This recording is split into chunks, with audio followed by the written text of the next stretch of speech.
In the last century, the world temperature rose about 1 degree. If this trend continues, future generations may have to bear temperatures 4 to 9 degrees hotter than normal.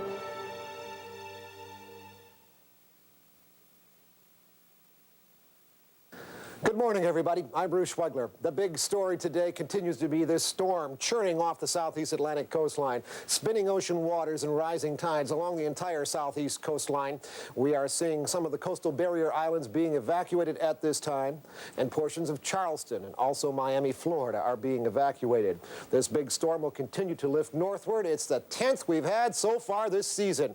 Fair weather prevails here in the northeast, but it's warm to hot and dry. As you head to the west coast, the coolest spot way out here along the coastline in the Pacific Northwest. Temperatures in the 80s and 90s at those coastal locales on through Washington and Oregon. Otherwise, much of the country in the 110s from the Great Plains southwestward all the way on through Arizona and interior California. Even really hot and dry along the mid-Atlantic coastline and hot and steamy in portions of Florida. Temperatures in the 90s. We are continuing to have this heat, the drought conditions. 12 states in the nation's midsection have been declared disaster areas. And right now it looks like this heat is going to continue right on through much of the month of October. I'll be back later with the complete 30-day outlook for that month of October after these messages. That forecast may be too pessimistic. No one can know for sure. But the fact is, the world is getting warmer. The problem is called global warming.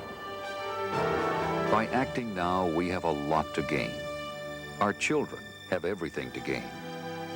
It is in our power to change this forecast. There is still time.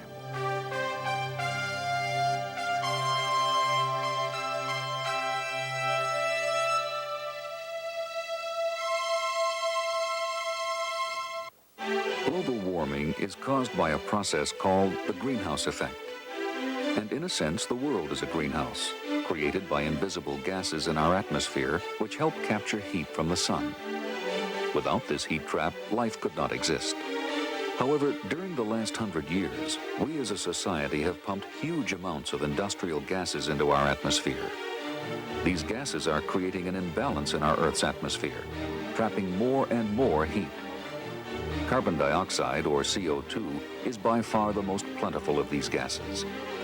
It comes from burning fossil fuels such as coal and oil. It comes from electric power plants, industrial processes, heating systems, and from America's favorite machine, the automobile.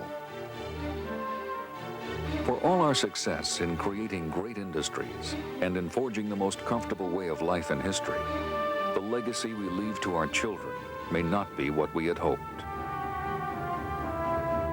What's the worst that could happen? Some experts predict that sea levels will rise. New Orleans and Miami Beach are underwater. Coastal cities must be relocated, rebuilt, or protected, costing billions. The interior of the continent dries out. The Arizona desert spreads north into the Plain States. America's wheat belt moves to Canada, crippling our Midwestern farms. And California's valleys lack the water to grow our fruits and vegetables. Our food supply dwindles. Property values drop.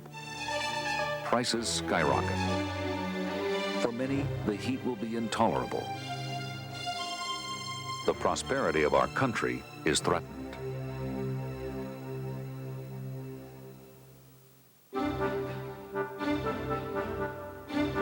The fight against global warming demands a global effort. Right here at home, the most urgent need is to change our wasteful habits of using energy. We must produce less CO2.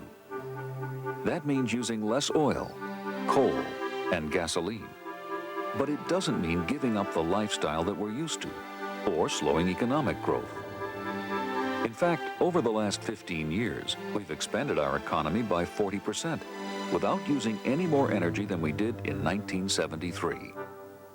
It is estimated that if we used energy more efficiently, we could save about $200 billion a year. How do we become more energy efficient? Electric power is a good place to start. For example, new lights are now available that use only 1/4 the power of a standard light bulb, but give off the same amount of light. In our homes, more efficient refrigerators, air conditioners, and other appliances could eliminate the need for 50 large coal or oil-fired power plants nationwide. Electric utilities must change their old habits. Before they build expensive new power plants that will give off more CO2, they should look for ways to save energy. Can this be done? One shining example is New England Electric. With the support of state regulators, they are helping major manufacturing and retail companies install energy-efficient lighting, heating, and cooling. And they are helping towns and cities, such as Providence, Rhode Island, upgrade the lighting in their municipal buildings. Every state, city, and town in America can make these things happen. But the initiative must come from its people. Cars and trucks are the second largest source of CO2 emissions in the United States. A typical American car produces 1 ton of carbon each year. We already know how to build cars that burn half as much fuel and give off half as much CO2.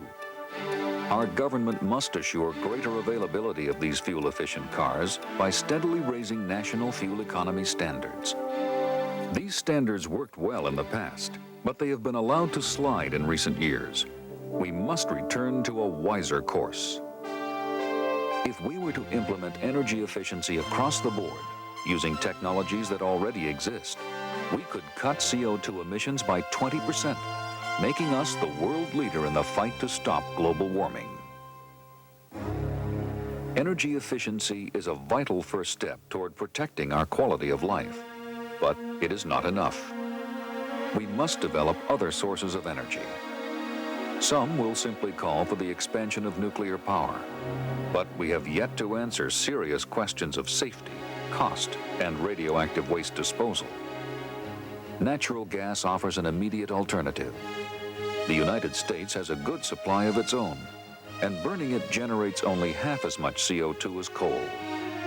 Shifting to natural gas, however, is only a short-term solution. Although our technological success is the cause of the greenhouse effect, it can also be the cure. We need to unleash American industry to create new sources of energy. We must invest in the renewable energy business, photovoltaics, solar, wind power, and geothermal plants, to name a few. They use no CO2, leave no toxic byproducts, and create a host of new jobs. California, with its wind farms and progressive rate structures, is already proving it can be done. A little American ingenuity can uncover hundreds of ways to work with energy resources. All we need is the wisdom to take the long-range view. Our wise use of energy is the beginning of a new prosperity. By becoming more energy efficient and tapping new sources of energy, we can lower manufacturing costs and can help create new jobs and create new markets, making us more competitive in the international marketplace. We can reduce our increasingly dangerous dependency on foreign oil and help to cut our trade deficit. Energy efficiency can reduce the need to build big, expensive power plants no one wants in their backyard. Greater efficiency can also cut down pollution, relieving smog in our cities and acid rain in our forests. So from every point of view, whether it is to fight global warming or to improve our standard of living and our ability to compete, the wise use of energy is the right answer. Global warming is a problem that requires immediate action. The greenhouse effect, a global heat trap, is a threat we cannot ignore. The temptation is to procrastinate. In the Declaration of Independence, Thomas Jefferson said that people tend to sit and suffer until they can tolerate no more. Only then do they take action. But how long will we wait? What is at stake is our way of life and the legacy we leave to our children. Will we sit and suffer without a fight? Our forefathers made their decision, and we owe our way of life to the action they took. The question now is this: Will future generations look back and say the same about us?